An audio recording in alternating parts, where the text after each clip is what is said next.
Hey guys, it's Carl Brown of GuitarLessons365.com. Today we're going to take a look at the main guitar solo for World on Fire by Slash. So we're going to start here, it comes out of that bridge that we covered in a different lesson, so we've taken care of all the riffs, where it's moving these chords.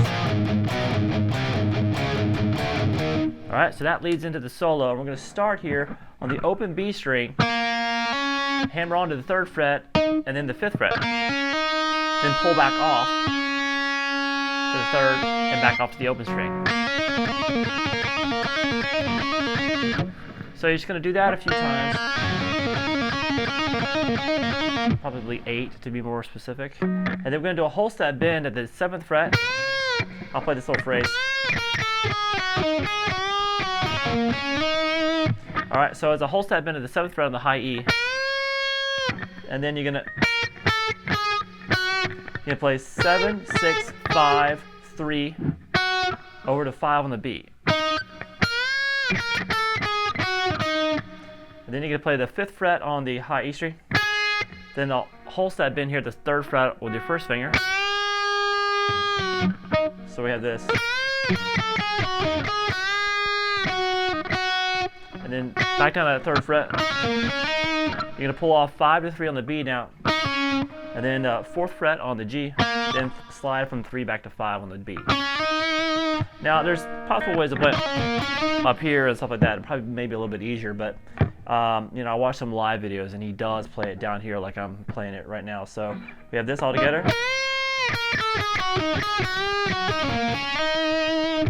All right, from there we're gonna have this lick we're gonna go up the string with, and I'll just play it for you real quick.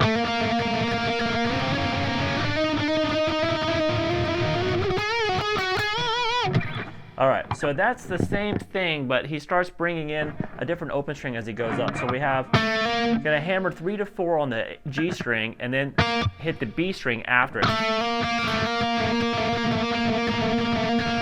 Alright, so it's just down on the G string, up on the B. Then move it up to 6 and 7 on the G. Still got the B string there, and then you can move it up to 8 and 9, and when you move to there, you're going to have the high E string instead of the B string. Now, if you got the B string in there, it's not a big deal. He kind of has a kind of a loose feel there, and then he just goes up chromatically 9, 10, 11, 12. 9, 10, 10, 11, 11, 12. So we have this.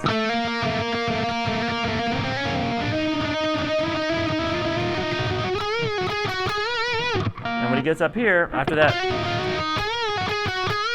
that's a whole step bend and release at the 14th fret. And then play the 12th fret.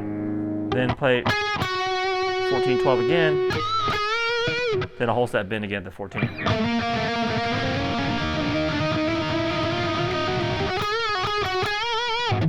All right, from there we have this sequence of notes, which is kind of a signature of Slash, and actually a lot of guys do this kind of thing, where it's kind of more of an improvised thing. So it's going to be difficult to get everything exactly note for note. You just need to know the notes that he's doing, and then you can just kind of mess around like he's doing pretty much there. It's not something that himself would recreate it exactly the same way each time. Same vibe, same sound, it's kind of but it's always going to be a little bit different here or there. But what he's doing, he's just doing a basic kind of a fast bluesy thing. So it starts like this.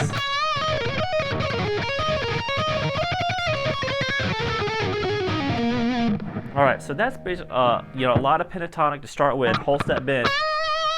the 15th fret, and then you're gonna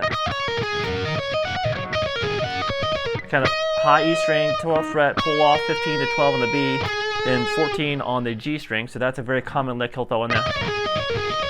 And then also pulling off 15 to 12 and doing a 15 to 12 on the B and back up. So kind of mix up licks like those two licks. He's doing a lot of that stuff, just randomly over and over again.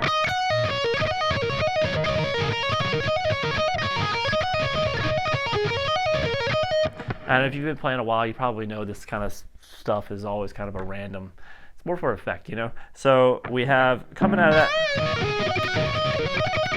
and then he starts adding in the 14, so it's 12, 14, 15 on the high E string. Same thing on the B. So it's kind of like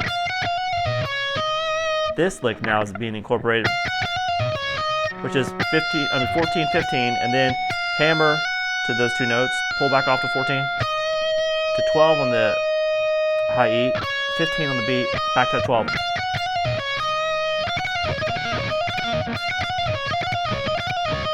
And then the same thing on the next two strings down. And then he kind of makes his way down. When he gets to the G string, he does a pull off 14 to 12, 14 to 12 on the D, and ends on the 14 on the A string. So all together, you kind of do something that sounds a little bit like this.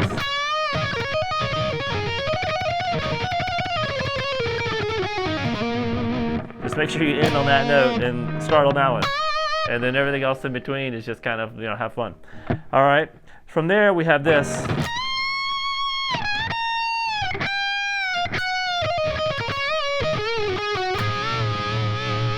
All right. So that's a step and a half bend from the 19th fret.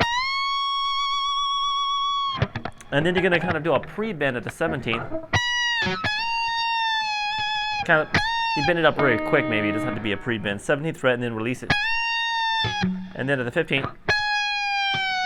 And then a half step pre-bend at the 14th.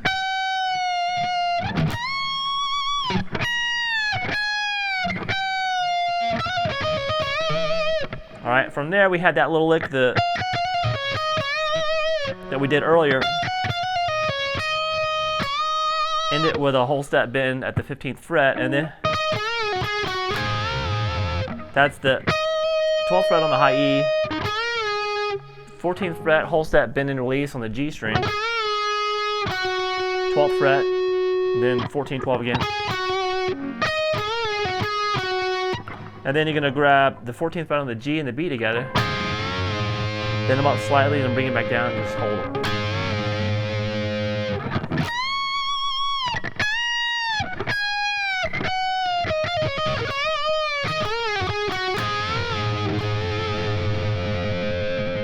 All right, from there we have this part.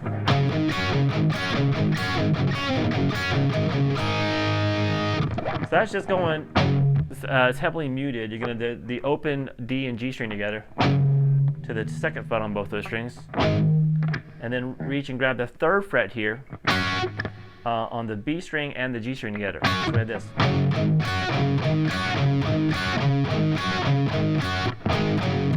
All right, so you're going 0, 2, then go 2, 0, and then you're going to hold this,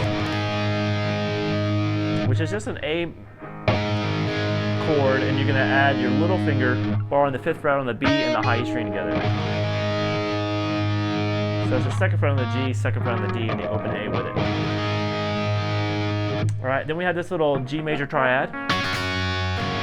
3rd fret across the 1st and 2nd string, and the 4th fret on the G, to a D chord, to an A. And then he starts going, kind of building.